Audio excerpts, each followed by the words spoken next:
So guys, ito yung bagong product ng Red Moto Shield para sa Navi. Ito yung side bag bracket.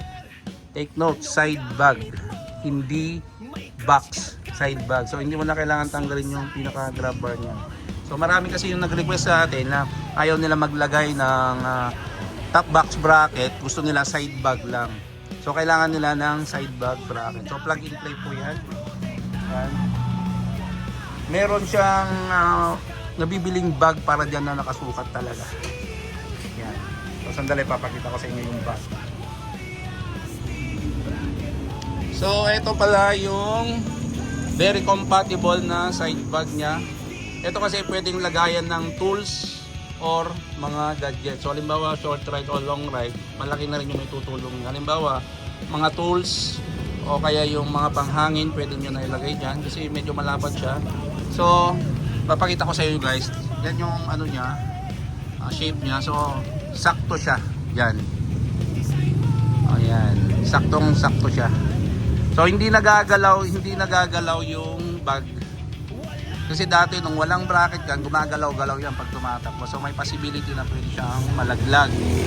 So gumawa kami ng bracket niya para dito. Ito marami na bibili sa Shopee tsaka Lazada. Mura lang to eh. So yan ang magiging itsura niya. So mamaya ilagay natin to. So itong mga butas na to, yan yung paglagyan ng tali o strap niya. So yan. So available na ito sa Red Moto Shield. At pag mag-avail ka nito, may free na siya na shock cover. So inuulit ko take note.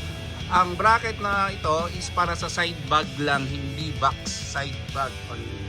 At hindi mo na kailangan tanggalin ang grab bar niya. So yan, available na sa Red Moto Shield.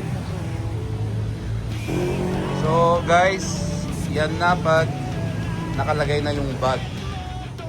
So hindi ka na mag-aalala na pwede siyang mahulog or gagalaw-galaw kasi may sarili na siyang bracket. Yan o. Ang cute niya. Lalo na sa personal, ang ganda tignan. Yan.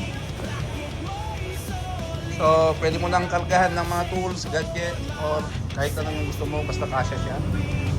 So maraming nabibili ito sa Shopee at Lazada. Iba-iba lang yung tatak niya pero isang size lang yan. Yan.